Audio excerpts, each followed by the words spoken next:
Geographical location is, I think, a really big factor in one's musical journey.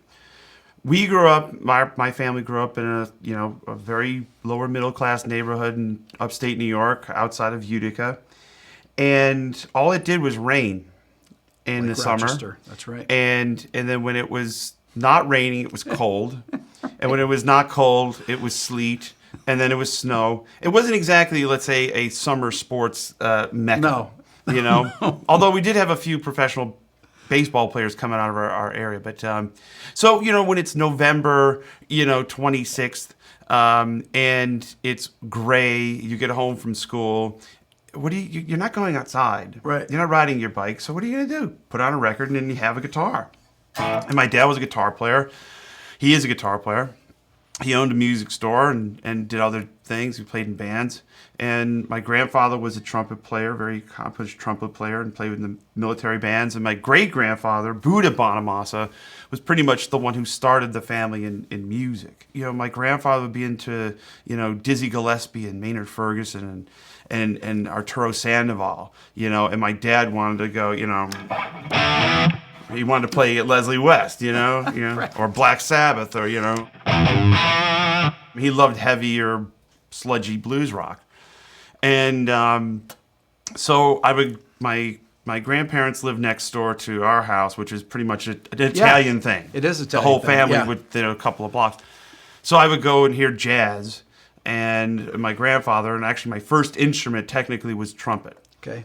And I could not ever get a note out of it without doing the puffy cheeks, and my grandfather would yell, and I'm like, okay, well that's not for me. And then my dad had an SG, Okay. and I'm like, Perfect. and an amp that would growl,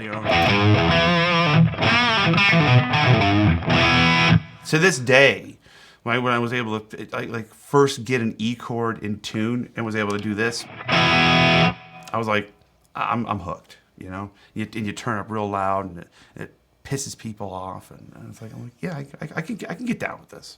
Did your dad teach you at first? Mm-hmm. And what were the first things he would teach you? Well, the very first electric blues song I learned, he would teach me, I had some formal lessons with a guy named Carmen Carmonica, who is a really, really great jazz player in upstate New York. He recently passed away. So he would give me the chords, Yep. I think was this a sixth? Yeah. So that was a big thing. Major sevens. And that was a really, okay, so that was the fundamentals, and I was learning from the Mel Bay books, book 1. I was like, oh, that's a cool, what kind of guitar is that? It's like, oh, that's a D'Angelico. It's like, and then I think there was an actual Les Paul, and at the time my father would buy me all these guitar books because he had the store, so I'm reading Tom Wheeler's books, so I'm into the gear as much as I'm into the music. And then when my dad would teach me, he would be like, so what do you want to learn today? So, it would be, the very first electric song I ever learned was Further On Up the Road. Clapton's version. Yeah. Not Bobby Bland's, And so much so is when he was nice enough to sit in with me, Eric was nice enough to sit with me in 2009, he asked me what song I wanted to do, and I said, it's got to be Further On Up the Road. And he asked me, he goes, do you want to do Bobby Bland's version, or what version? I'm like, no, your version. Let's do your version. That's the one I heard first. I'd like to take a second to talk to you about this channel. This is actually Rick Beato 2. I've had it since the beginning of my main channel, and many of you are not subscribed. As a matter of fact, 87% of the people that watch this channel regularly are not subscribed. So I encourage you to hit the subscribe button on this channel and on my main channel. This will help me get even more of my dream guests and help continue to grow both channels. Thank you. And then I would just kind of just zone out and pretend I was a member of whatever band or group I was listening to on my little cassette deck. So I'd play rhythm. So I learned how to comp some chords behind it. And then I would solo, over the top of other people's solos. And I would try to learn a little bit of how they approached it, not so much learning the solo note for note.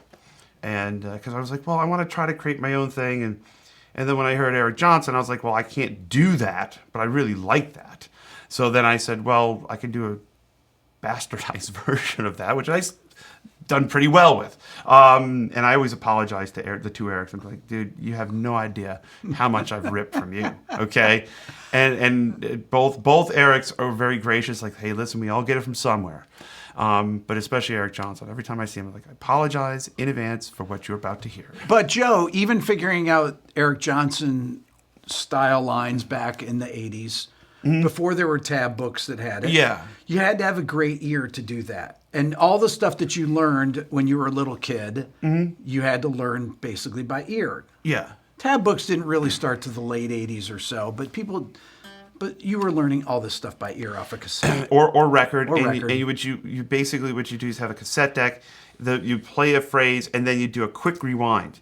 So it would just it's horrible for the cassette, and it would normally start eating the cassette after about 6 pressings. But you would get it to where you could loop it, and then just kind of see where these phrases were, and you would try different. Is it here? Like where are they playing?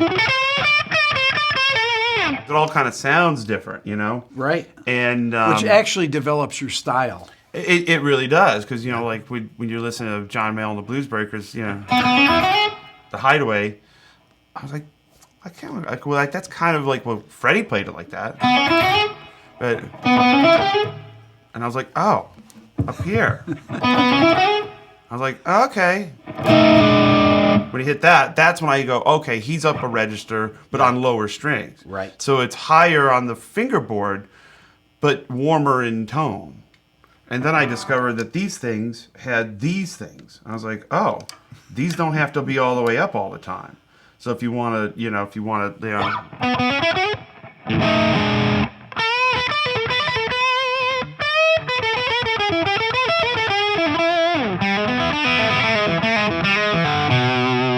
So you can kind of get all those Beano tones just by, because, I didn't have access. I'm known as a collector now, and I have access to just about everything.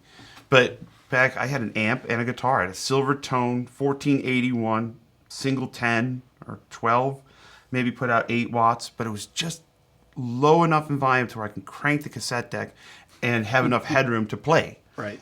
And I was like, that's really cool, And then I got a reverb pedal with some DOD, like, not to knock them, it was terrible. But in my mind, when you're 10 and you have your first reverb pedal and you're kind of achieving these kind of sounds that you're hearing on record, I'm like, man, it sounds like the Albert Hall. It really didn't. Right. It really, really, really didn't. It didn't sound like the Albert Hall. Didn't matter to you, though. Didn't matter. It didn't matter. So that was it, and then I got a twin reverb with the red knobs. I was like, man, I can get high gain, clean, and reverb. I was on top of the world.